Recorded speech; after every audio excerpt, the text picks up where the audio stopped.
Pues buenas tardes, hermanos, otra vez. Ahora sí los saludo a todos los que me faltaba. Vamos a tener nuestro tiempo de exposición de la palabra y pues para iniciar les cuento que no soy mucho de cantos de Navidad. En realidad no soy...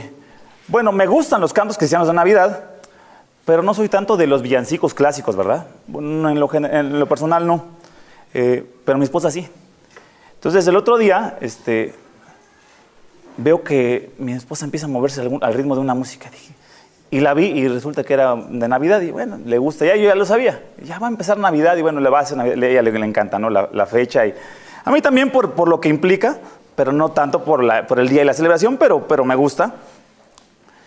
Me iba yo a meter a bañar, le digo, oye, ponme unas alabanzas, ¿no? Pero eso fue hace como 2 semanas.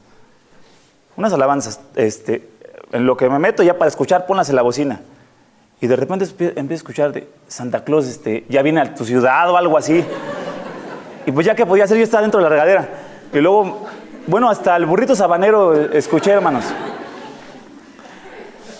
Cuando viene Navidad, una forma característica que se celebra es escuchando villancicos, ¿no? Y suenan los villancicos, empiezas a escuchar campanitas y ya saben ustedes ese tipo de música navideña. En la Biblia encontramos, con respecto al nacimiento de Cristo, algunos cantos que a veces no se sabe que son cantos, pero que están en la Escritura en el Nuevo Testamento.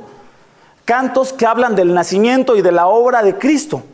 Hoy vamos a empezar con el primer canto, por eso le titulamos la serie Cantos de Navidad. Primer canto o himno que aparece, o bueno, no que aparece, sino que vamos a ver hoy es el primero, no en orden cronológico, pero el primer canto que veremos hoy es un himno o canto, que no muchos saben qué es canto o himno, que escribió o registró el apóstol Pablo en Filipenses 2.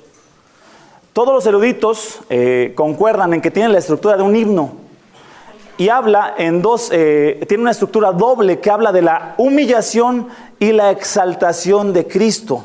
Hoy solamente, el día de hoy, vamos a ver la primera parte de la humillación de Cristo y en el cierre de nuestra serie veremos la parte de la exaltación de Cristo. Para entrar en materia vamos primero a orar, que sea Dios quien nos dirija esta tarde. Vamos a dirigirnos a Dios. Padre, gracias porque podemos... abrir tu palabra, porque podemos hablar de tu palabra, porque podemos confiar en que tú diriges a esta congregación. Dirige estos corazones de mis hermanos, mi corazón, Señor. Dirígenos a que estemos enfocados en ti y en tu Hijo Jesucristo. Te ruego, Señor, que nos muestres hoy, porque solo tu Espíritu puede hacer esta obra, más de la humillación de Cristo. Te ruego, Señor, de la humildad que tuvo como siervo. Te ruego nuestro ejemplo y nuestro Señor Jesucristo, que se humilló a sí mismo hasta la cruz. Enséñanos hoy, Señor Padre, te ruego que tu Espíritu me dirija para tu exaltación y para tu gloria, y que dirija esta congregación, y que en esta congregación siempre se predique y siempre se exalte a tu Hijo Jesucristo como tú nos has enseñado, Padre. Te ruego dirección, te ruego sabiduría en tu poder, en el poder de tu palabra. Te lo suplico confiando en ti, en nombre de Cristo. Amén.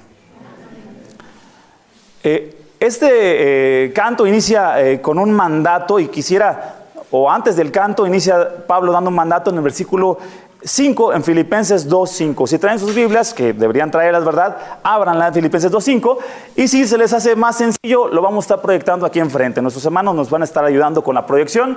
Recuerden que es la Biblia de las Américas, la traducción que estamos usando. Así que Pablo empieza en este texto a decirles a los filipenses a quienes se dirige, dice, hayan pues en vosotros esta actitud que hubo también en Cristo Jesús. Hayan ustedes esta actitud que hubo en Cristo Jesús. Para entender qué actitud o de qué está hablando con la actitud el apóstol Pablo, vamos a ir unos versículos atrás. Vámonos al versículo 3 en esa misma epístola, en Filipenses 2, versículo 3. 2:3. Noten cómo les habla Pablo a sus destinatarios. Dice, nada hagáis por egoísmo o por vanagloria, sino que con actitud humilde cada uno de vosotros considera al otro como más importante que a sí mismo.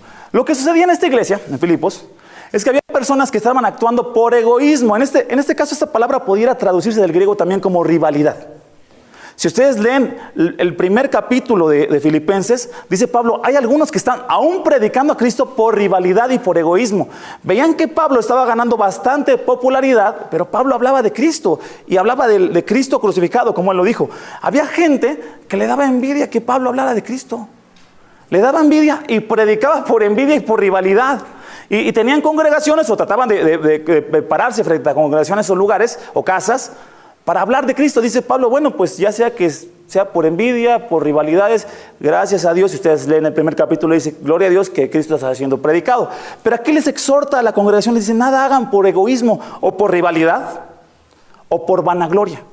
Les dice, no hagan nada para ser vistos, para llevarse el mérito, para llevarse las palmas, para verse bien, para tener una buena reputación, sino que con actitud humilde cada uno de vosotros considere al otro como más importante que a sí mismo. Esto está diciéndolo antes de entrar a la materia del canto o del himno. Pero no quise dejar pasar esto para entender el por qué está escrito este himno aquí. Noten esa frase, dice, sino que con actitud humilde, cada uno de vosotros considere al otro como más importante que a sí mismo. En el estudio me tuve que detener aquí. Me puse a pensar honestamente. Y esta pregunta va para mí y por supuesto también va para usted, mi hermano, hermana. ¿A cuántas personas consideras como más importante que a ti mismo?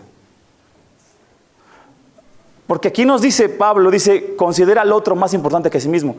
Esto es... Yo venía platicando con el pastor Armando, le decía, yo entiendo, si me dices, tienes que ayudar al prójimo, me dice el Señor, sí, entiendo que hay que ayudar. Tienes que orar por la hermana, sí, tengo que orar. Tienes que buscar los intereses de aquí, de mi hermana, sí, tengo que buscar por sus intereses. Pero que me digas, esos son los valores cristianos, pero que me digas, apóstol Pablo, más allá, interésate más, no en tus propios, considera al otro más importante que a ti mismo, es donde entra en shock.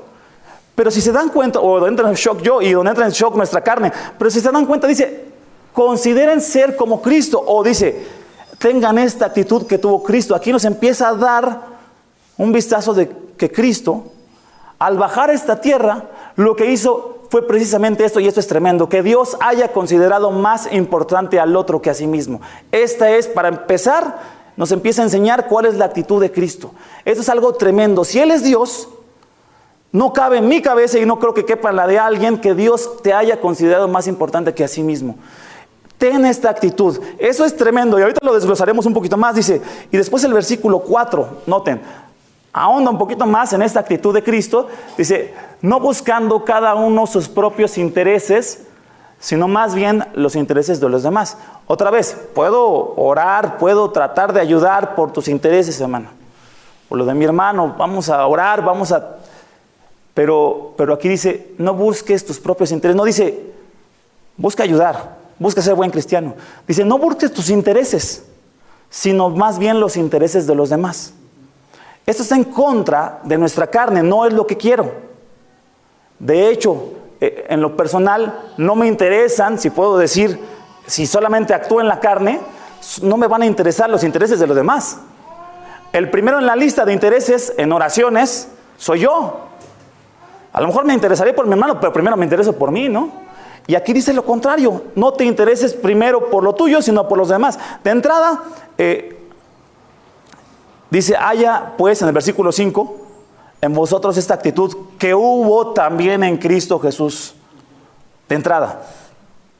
Y como sé, mis hermanos, que dice Santiago, el apóstol Santiago en su epístola, que la palabra de Dios es un espejo. Tú puedes verte en un espejo en tu casa y saliste arreglada. Te ves aquí en el espejo, a lo mejor te ves bien, a tus ojos a lo mejor. Pero si te puedes ver a la palabra de Dios, imagínate que te ves en el espejo.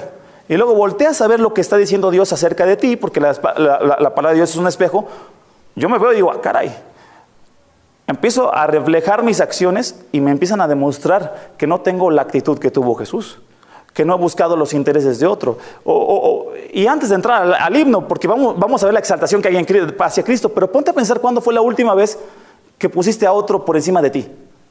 Fuera mamás de hijos, porque mamás con hijos es otra cosa, y papás con hijos. No aplican hijos, porque eso les nace a las madres y a los padres. A otro que no tenga nada que ver con tu familia. ¿Cuándo lo pusiste por encima de ti como alguien más importante o viste por sus intereses. Bueno, esa es la actitud que hubo en Cristo Jesús, dice. Ahora el mandato es, haya pues en vosotros esta actitud que hubo también en Cristo Jesús. Si no te gusta este discurso, es evidente porque nuestra carne no quiere vivir de esta manera. Lo tremendo aquí es que Dios es precisamente lo que hizo. Y la forma en que nuestro Señor compró la salvación es porque Él bajó a humillarse. Si Él se hubiera aferrado a su posición, jamás hubiéramos sido nosotros salvos. Jamás se hubiera fijado en nosotros, porque contrario de lo que algunos piensan, no hay nada amable de Dios hacia nosotros, o mejor dicho, de nosotros hacia Dios. No hay nada bueno porque en nosotros hay pecado. No hay nada atractivo a un Dios santo cuando toda la vida hemos rechazado las leyes de Dios. ¿Cómo pudiéramos ser atractivos a Dios? Si Él bajó y amó, no es por lo que hay en nosotros, sino por la actitud que hubo en Él. Ahora, vamos a ver el versículo 6. ¿Cuál es la actitud ahora sí en himno que usa el apóstol Pablo? Este himno no se sabe si él lo compuso o simplemente circulaba y lo registró, pero sabemos que el Espíritu Santo lo inspiró para que estuviera registrado en las Escrituras. Dice, el cual, hablando de Cristo Jesús, aunque existía en forma de Dios, no consideró ser igual a Dios como algo a que aferrarse. Cuando dice aquí existía Jesús, está hablando de que Él no tuvo inicio en el pesebre, no inició en el vientre de María. Él es preexistente. Habla de su preexistencia, de que Jesús existía antes de bajar al mundo. Él ya existía, pues tiene todos los atributos de Dios. Él ya estaba. Él era desde el principio, Él ya era. Él no tiene principio y fin. Él es Dios. Su atributo de eternidad nos enseña que Él existía antes de venir a la tierra. Él existía en forma. La palabra forma en griego, morfé, significa en naturaleza. En una naturaleza exactamente igual o en su esencia, como dice Hebreos, la esencia misma de Dios. Él estaba desde antes, existente, preexistente y como Dios. Él es Dios y ya existía. Dice el mismo texto, no consideró el ser igual a Dios como algo a que aferrarse. Si ya existía como Dios, no consideró el ser igual a Dios como cosa que aferrarse. Vean qué distinto es Cristo a nosotros, y por eso es que el apóstol Pablo dice, tengan esta actitud que tiene Él.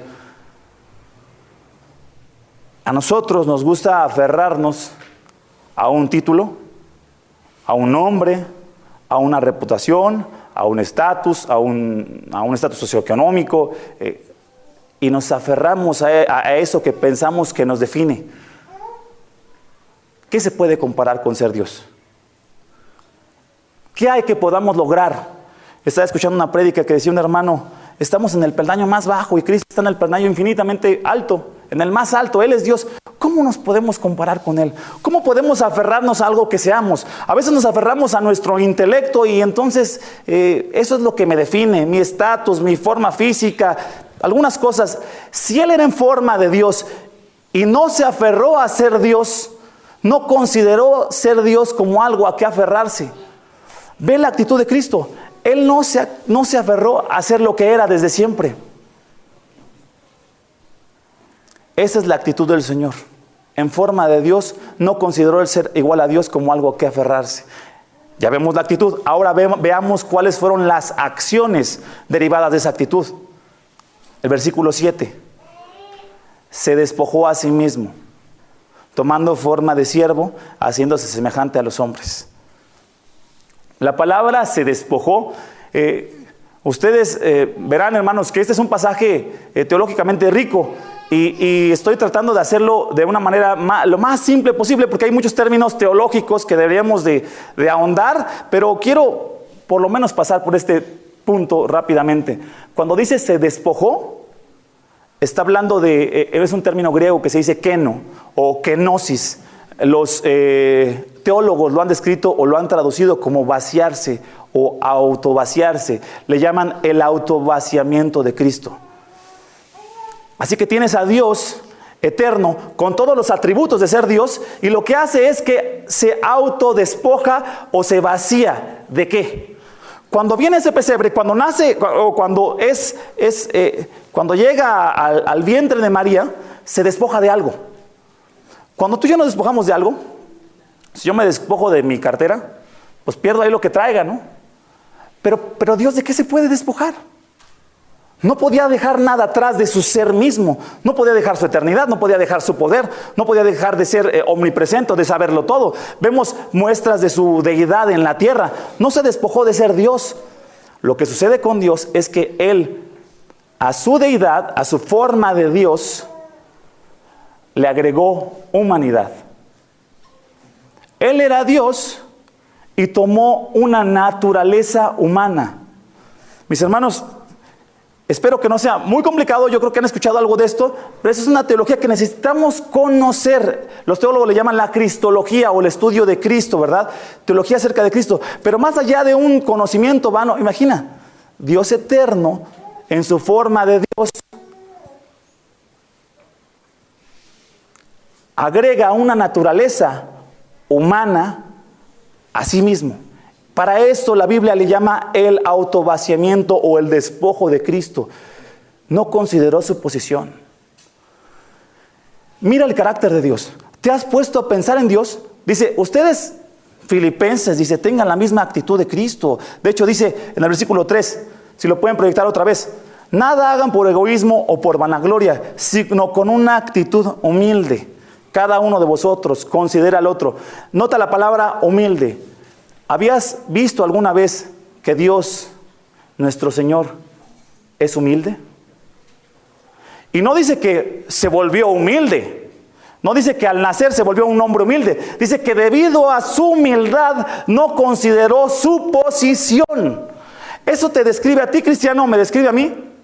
Que debido a tu humildad, la humildad semejante a la de Cristo, no consideres tu posición, tu estatus, tu intelecto, tu forma y pongas a los demás por encima de ti buscando sus intereses. Es contraintuitivo, pero es lo que hizo Cristo.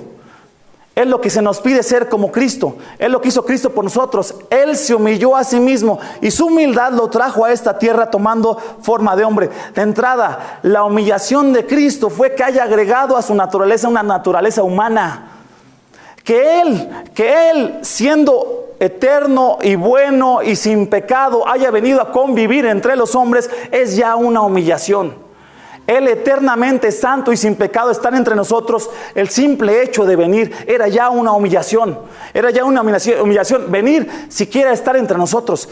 Él, por su humildad, vino a humillarse o a tener esta actitud de tomar forma de hombre.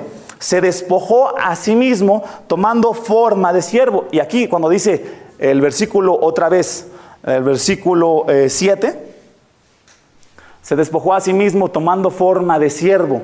Cuando toma forma de siervo, otra vez la palabra es morfé. De nuevo, esa naturaleza. Tomó una naturaleza humana de siervo o una naturaleza de hombre.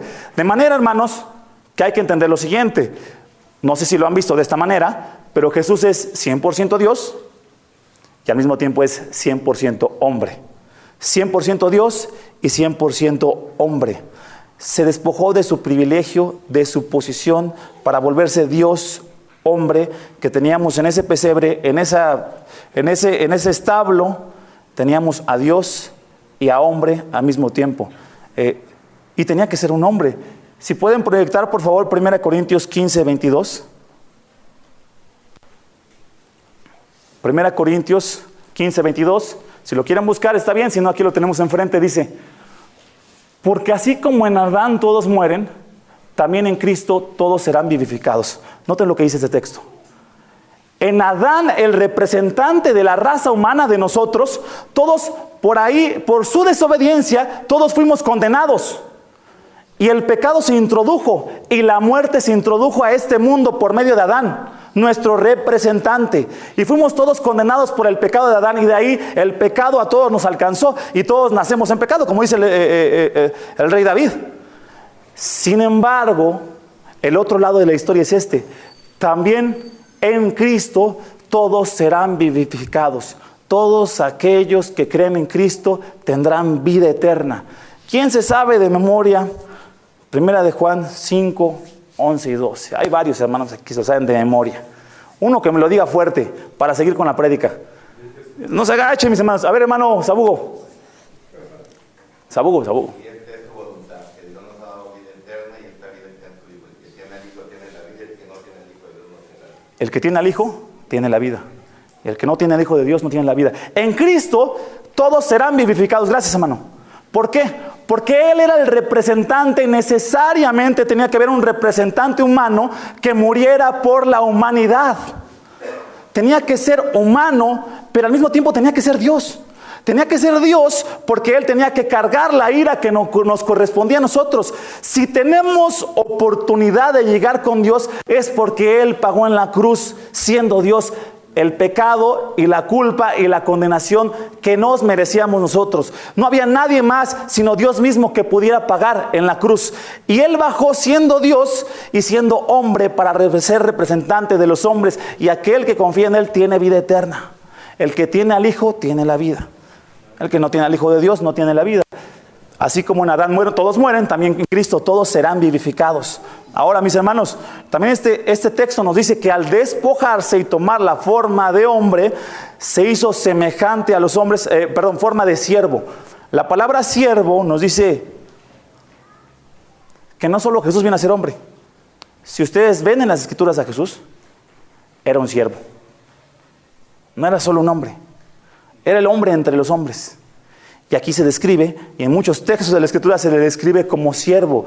Dice, si nos pueden poner en la pantalla, Mateo 20, 28. En su actitud humilde, se despojó tomando forma de siervo. Y en Mateo 20, 28 dice, así como el Hijo del Hombre no vino para ser servido, sino para servir y dar su vida en rescate por muchos. Él vino a servir para dar su vida en rescate por todos aquellos que creerían en Él. No solo fue un hombre, sino dentro de su humanidad, se humilló más, por decirlo así, a los ojos humanos y sirvió. Cuando estaba en el aposento alto con sus discípulos, tomó una toalla, tomó una cubeta, mojó la toalla y le lavó los pies a los discípulos. Aquel que existía en forma de Dios, que era igual a Dios, aquel todopoderoso, el mismo creador del mundo, el creador del universo y las estrellas, el creador de los hombres, estaba en sus rodillas o hincado lavando los pies de hombres. Por supuesto, Pedro le dijo, a mí no me vas a lavar los pies. Es necesario, Pedro, es necesario, porque vine a ser un siervo, porque vine a servirles. El Dios soberano se hizo siervo de los hombres. El Dios eterno se hizo nuestro servidor. No solo fue hombre, sino vino para servir y dar su vida en rescate por muchos. Aquí vemos un propósito doble. No solo vino a servir, sino en su servicio a dar su vida por ti, mi hermano. Tenemos el camino. Dice Pablo, tengan la actitud como Cristo, quien, siendo eterno, se despojó y tomó una naturaleza humana y vino a servir. Y aquí vemos Mateo, dice, dio su vida en rescate por muchos. Ahora, nuestro pasaje, de nuevo regresando a Filipenses 2:7, dice, haciéndose semejante a los hombres. Ustedes verán que estoy tratando de desglosar palabra o algunas palabras clave porque es importante conocer el significado original. Cuando dice semejante a los hombres, la palabra que usa es una palabra que se pronuncia esquema o esquemati. Significa, apunta a su aspecto externo o humano, en semejanza de hombre. Dice Hebreos 4:15, si lo pueden proyectar por favor. ¿Por qué dirá que es semejante a los hombres? Algunos han dicho, bueno, entonces Jesús no era un hombre, porque aquí dice que era semejante a los hombres, no era exactamente como un hombre, pero la verdad es que en el texto griego dice, era exactamente de la misma naturaleza humana, 100% humano y 100% divino, pero aquí dice, era semejante a los hombres, porque Hebreos 4:15 nos lo explica mucho mejor. Dice, no tenemos un sumo sacerdote, hablando de Cristo, que no pueda compadecerse de nuestras flaquezas o debilidades, dice la Reina Valera, sino uno que ha sido tentado en todo como nosotros, pero sin pecado. Ahí está el por qué es en semejanza de hombre, porque él no tuvo pecado. Él fue Dios, pero no cayó en pecado. Si fue tentado, aquí lo dice, y no lo voy a explicar, pero lo dice claramente. Uno que ha sido tentado en todo como nosotros, pero sin ningún pecado. Noten que excelso es pensar en Cristo nuestro Señor así. No tenemos a un sumo sacerdote, alguien que está intercediendo delante de Dios por nosotros, que no solo está intercediendo delante del Padre por nosotros, sino que se puede compadecer de tus flaquezas, hermano y hermana. Se puede compadecer de tus debilidades, porque Él conoce desde abajo lo que es ser hombre. Él conoce desde abajo lo que es sufrir. Se le llama el siervo sufriente, dice Isaías. Es el hombre de hombres, el siervo que sufrió. Dice, varón de dolores. Tienes dolores, tienes quebrantos, dificultades. Él te conoce y las conoce y se puede compadecer de cualquier flaqueza y quebranto, porque fue tentado como nosotros, pero no tuvo pecado. Puede entenderte, puede comprenderte desde abajo, porque vino a ser 100% hombre. En las dificultades, en aquello que otros no conocen de ti, en aquello que a lo mejor te ha hecho daño y que no has platicado con otros, Dios sí lo conoce y te entiende más que nadie y a toda perfección, más que tú, las flaquezas y debilidades. Pero Él no tuvo pecado y por eso es tu refugio el Señor. Por eso el Señor es tu refugio. Platicaba con una hermana hace ratito, me contaba de dificultades que han marcado su corazón. Y yo entiendo que es eso, hermano.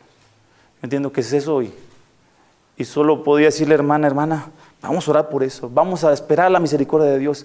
Pero puedo decir, hermana, tiene un sumo sacerdote intercediendo por usted, que puede compadecerse de sus debilidades. Más allá de lo que cualquiera puede entender. Porque es 100% Dios y gloria a Dios que es 100% hombre. Nuestro representante, nuestro ayudador, aquel que entiende lo que vivimos, aquel que murió por los otros y está por nosotros, nuestro Señor glorioso Jesucristo, el siervo sufriente semejante a los hombres. Entonces dijimos que su actitud no fue de aferrarse a lo que Él es, sino se despojó a sí mismo, tomando humanidad que no era de Él y ahora una nueva naturaleza humana, se hizo siervo de todos los hombres para rescatarnos, semejante a los hombres porque no tuvo pecado, y la última acción que se ve derivada de su actitud es que se humilló. Versículo 8, Filipenses 2, 8, se humilló.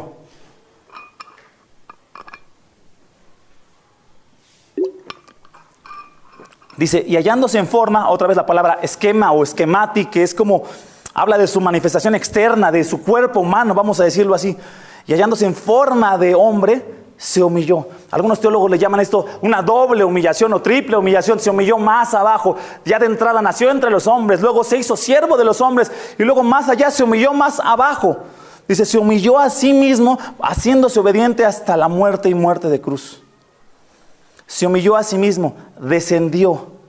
Dice un escritor, la única persona en este mundo que tenía razón para hacer valer sus derechos, los abandonó. El único hombre que podía haber hecho valer sus derechos, que podía haberse defendido en un juicio, que tenía justa razón, que no debía haber sido condenado, es el único que abandonó sus derechos. Por eso dice Pablo, ustedes tengan la actitud de Cristo, porque a nosotros sí queremos hacer valer nuestros derechos. Sí que se escucha lo que digo. ¿Por qué no van a escuchar lo que yo pienso? ¿Por qué no? ¿Por qué vas a hacer lo que tú? No, primero lo que yo diga o lo que me interese. El único hombre que no hizo valer sus derechos fue él. Y él valía. Se despojó de esos privilegios, de ese estatus. No se aferró a nada. ¿A qué te has aferrado, hermano, hermana? ¿Qué piensas que te define, que te hace un poquito mejor que otros? He descubierto algunas veces que algunos al platicar decimos la frase, yo no, y esa está llena de orgullo. Le voy a decir por qué. Bueno, los cristianos van a la iglesia cada domingo. Yo no, porque yo en mi hablar, yo soy un poquito más arriba, ¿no? Un poquito superior. La hermana no entiende tanto de la Biblia. Bueno, yo ni siquiera opino porque, o yo no soy como aquel hermano. Nos gusta, en cierta manera, elevarnos y aferrarnos a algo que pensamos que nos hace o nos define o nos hace ser mejores que otros. Cuando dice Cristo, Él es el Dios eterno que vino a humillarse por nosotros. Él tenía derechos, Él tenía una posición y no se aferró a su posición. Él de hecho la posición la desestimó para ser nuestro Salvador. Si no hubiese desestimado lo que Él era, jamás habría esperanza para nuestra salvación, mis hermanos. Y haciéndose obediente hasta la muerte, dice este pasaje, Dice, repito, vamos a leer otra vez, versículo 8, dice, y hallándose en forma, esquema, la palabra, de hombre, se humilló a sí mismo y haciéndose obediente hasta la muerte y muerte de cruz. El antiguo teólogo Agustín de Hipona lo dijo así: el creador del hombre fue hecho hombre, para que el pan de vida tuviera hambre, para que la fuente tuviera sed, para que la luz durmiera, para que el camino se cansara al viajar, para que la verdad pudiera ser acusada por falsos testigos, para que el maestro fuera golpeado y latigado, para que el fundamento quedara suspendido en un madero, para que la fortaleza se hiciera débil, para que el sanador fuera herido, para que la vida pudiera morir.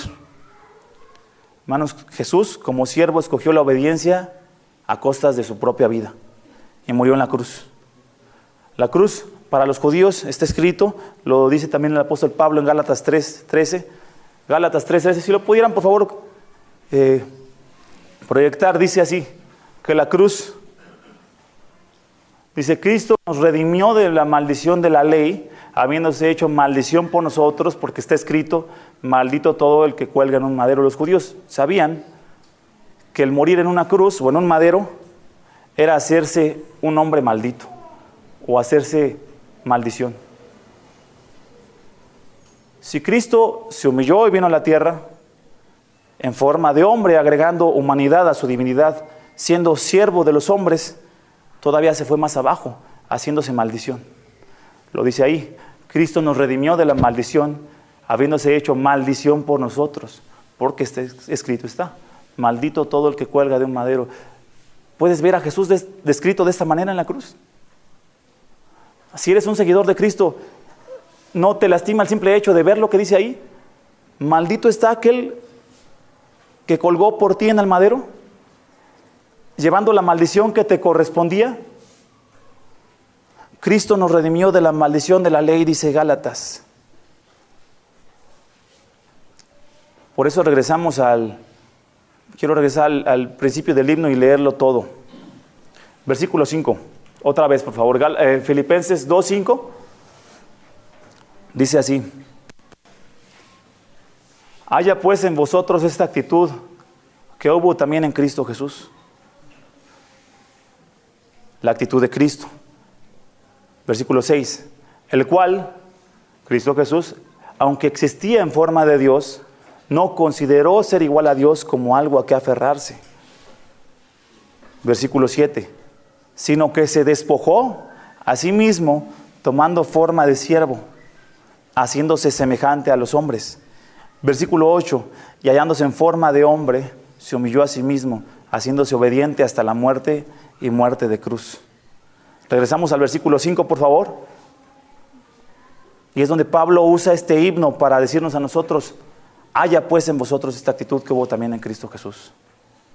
Dice el teólogo A.W. Tozer: en cada corazón cristiano hay una cruz y un trono. En cada corazón cristiano hay una cruz y un trono. Y el cristiano está en el trono hasta que se pone en la cruz. Si rechaza la cruz, permanece en el trono. Quizás esto sea en el fondo el retroceso y mundanalidad entre los creyentes de hoy. Dice Tozer: queremos ser salvos, pero insistimos en que Cristo sea el único que muera. Tiene razón. Queremos ser salvos, queremos ser de Cristo, pero insistimos en que el que se humille sea solo Él. Si alguien es humilde, sea humilde tú, Cristo, pero yo no. Y eso se ve en nuestras relaciones. No son más importantes otros, no pasamos tiempo con otros, no oramos por otros, no buscamos los intereses de otros, porque nosotros es más difícil decir, a mí, Señor, sálvame, pero tomar yo la cruz y seguirte, morir a mí mismo y ser tan humilde como para poner a otro encima de mí, me quita tiempo. Hay hermanos que en realidad son para mí, a lo mejor dirá alguien, o los hermanos en general son para mí interrupciones, ¿no? Está bien verlos el domingo, está bien saludarlos de lejos, pero tener una vida como Cristo la pide, no me pidas tanto. Y eso a veces nos demuestra que no tenemos la humildad de Cristo. Queremos la la salvación, pero no queremos la cruz. Insistimos que Él sea el que muera y nosotros no lo seguimos a la cruz. Andrew Murray lo explicó así: muchos cristianos temen y huyen y buscan la liberación de todo lo que los pueda humillar. Muchos cristianos temen y huyen y buscan la liberación de todo lo que los pueda humillar. A veces pueden orar pidiendo humildad, pero en el fondo de sus corazones oran más aún para que les sean evitadas cualquier cosa que les pudiera llevar a ser humilladas. Repito lo último: a veces oran pidiendo humildad, pero en el fondo de sus corazones oran aún más para que les sean evitadas cualquier cosa que les pudieran llevar a ser humillados. Jesús sí fue humilde y fue humilde hasta la muerte. Este himno que usó el apóstol Pablo les dijo a los filipenses: tengan la actitud de su maestro. Cuando yo lo estaba estudiando, veo la gloria de Cristo porque veo a un Dios humilde, a un Dios que lava los pies, a un Dios que sirve, a un Dios que muere por los que rechazan su gloria, a un Dios que se humilla hasta la muerte de cruz. Pero también veo una exhortación para nosotros como cristianos. Si dice este texto, sé como Cristo, tenemos un tremendo ejemplo que solo podemos seguir si Él es nuestro maestro y estamos unidos a Él y lo hacemos en las fuerzas del Espíritu Santo, porque en nuestra naturaleza o en nuestra carnalidad no queremos ser humildes como otros, no queremos la cruz, queremos el cielo sin buscar la cruz. Dice, para terminar, hermanos, la actitud de Cristo fue esta, hermanos: no consideró su posición, se despojó a sí mismo, fue humilde y se humilló hasta la cruz, hermano. Esa es la actitud de un cristiano, esa es la actitud de nuestro maestro, y esa es la actitud no solo que nos mostró, sino es el camino del cristiano. Y por último, hermanos, quiero leerles algo que dice el hermano Paul Tripp. Es un escritor cristiano, hablando de aquel día cuando los ángeles cantaron en Lucas, cuando Cristo nació, en la Navidad. Dice él: los ángeles cantaron porque Padre Eterno había venido a extender brazos de gracia redentora a todos los que le entregaron sus corazones. Cuando llegues a comprender a plenitud el propósito y las implicaciones de esta historia, tú también cantarás. Cuando llegues a comprender el propósito de la humillación de Cristo, tu corazón también va a cantar un himno. También va a exaltarlo, también va a adorarlo con canciones. Mientras no entiendas, mientras el Señor no abra tus ojos, esta historia para ti será ajena, contraintuitiva, en contra de la carne. No es un discurso que te halague, no es un discurso que te guste, porque dice Cristo: si quieres ser salvo, si quieres ser mío, me vas a seguir hasta la muerte, y yo me voy a la muerte de cruz. Así, mis hermanos, por último, tengamos, dice Pablo, la misma actitud que tuvo Cristo. Y para eso hay que pedírselo a Él, mirando lo que Él hizo por nosotros. No podremos tener esa humildad hasta que no conozcamos y experimentamos los beneficios de la humildad de Cristo en la cruz por nosotros. Así que vamos a rogarle al Señor que nos permita entender y ver la humillación de Cristo. Vamos a orar. Señor, qué difícil es para nuestra carne escuchar palabras como las que tú dices, de poner a otros antes que a mí mismo, de buscar los intereses de otros, Señor. Pero qué precioso es ver que tú lo hiciste por nosotros. Qué precioso es ver que en ti tenemos esperanza. Qué precioso es ver que Cristo puso su vida y se despojó de sus privilegios para morir por nosotros, quienes no teníamos ningún acceso. Gracias porque Cristo fue obediente hasta la muerte. Y si hay un ejemplo de humildad es Él. Gracias porque por la humildad de Cristo somos salvos. Gracias porque por su humillación tenemos acceso, tenemos entrada, Señor. Danos un corazón que entienda de la verdad de la humillación de Cristo, que es su humillación en realidad nuestra esperanza. Y haznos como Cristo, Señor. Haznos una iglesia como Él. Haznos una iglesia que lo siga a Él, aún en su humildad. Haznos ser como Él es. Te ruego, Señor. En el nombre de Cristo, amén.